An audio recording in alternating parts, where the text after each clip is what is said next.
What's up, everybody out there in YouTube? This is JD Olsen with the Martial Arts Limited Association and, of course, Keishidojo Martial Arts Unleashed. So today, in our video, we have a couple guard passes. We have what we call leg pass 1, and then, of course, leg pass 2. So let's go ahead and get right into this video. All right, so the first technique we're going to start with is what we call leg pass 1. We're going to do our grappling section first. So Coach Dylan's on his back, head towards the camera, and so I am here in his closed guard. My hands are controlling his biceps. I'm not sitting here like this because he might take a cheap shot or a punch or something, so I'm going to control biceps just in case. From here, I'm going to post one leg. So I post up my leg and I go active toes on my other foot. Okay? Then from here I turn my body, I bring my hand to my chest, I snake down, and I go all the way until I get his feet to separate and I get his thigh up on my shoulder. From here, I take my other hand and I'm going to open up his collar. My other hand feeds into that collar and I grab with my thumb. From here, I now get up off my knees and I'm going to walk around, let it go by. Control here. Now I let go of the collar to go here. Let's look at that again.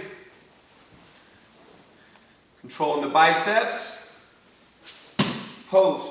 Active toes. So if he tries to push me that way, I got something for that. Hand to my chest. Snake it down all the way till you're here. Something important is to make sure you're looking up. You're not looking down.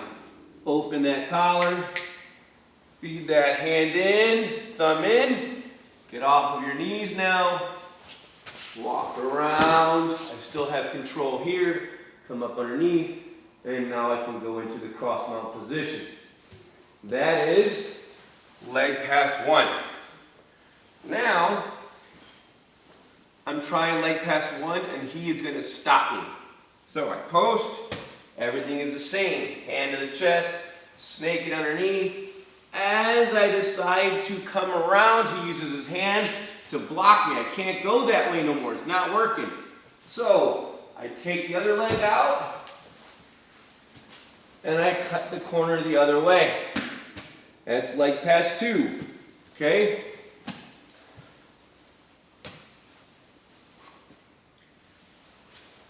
Post. Again, active toes, come in here, open that up, open the collar, feed it in, he shuts me off, I'm like, oh, okay. Here, this time I went under the secondary leg. Doesn't matter if you go over or under, as long as you just cut the opposite corner. All right, that's leg pass 1, that's also leg pass 2. All right, awesome. So there is the 2 guard pass drills. So you have leg pass 1, and so stacking the leg up, making sure you control the hips, and then passing the guard. And then finally you have leg pass 2, that's in case they block out leg pass 1. Looking at it, so I didn't realize this was going to be so short. I thought I would take a little bit of time and kind of talk about some of my jiu-jitsu journey with you guys. So I started jiu-jitsu back in 1999 with Sensei A.J. Weimer, and at the time it was kind of a hybrid program. We did jiu-jitsu it was called Jiu-Jitsu Submission Fighting, and the idea behind that is we did some striking, some Muay Thai, and then of course some grappling. It was more of actually a MMA curriculum, and then over the years it's been kind of refined more into a jiu-jitsu curriculum. When I got back to the States from Japan, when I was stationed over there in 2004, and that's when our jiu-jitsu at least for Keishidojo, started kind of changing.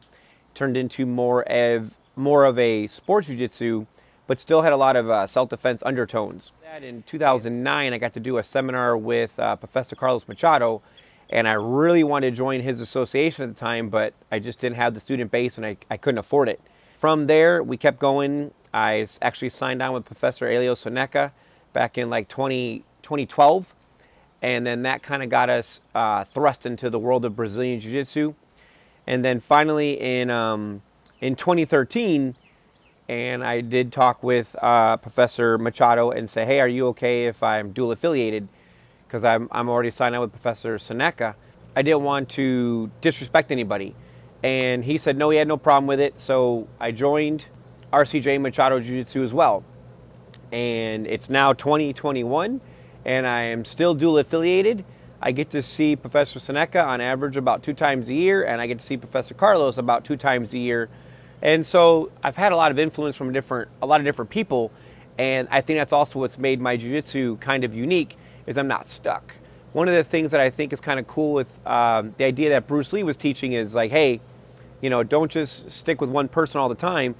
Get the different bits and pieces from multiple people, because somebody might present it in a way that just sticks for you.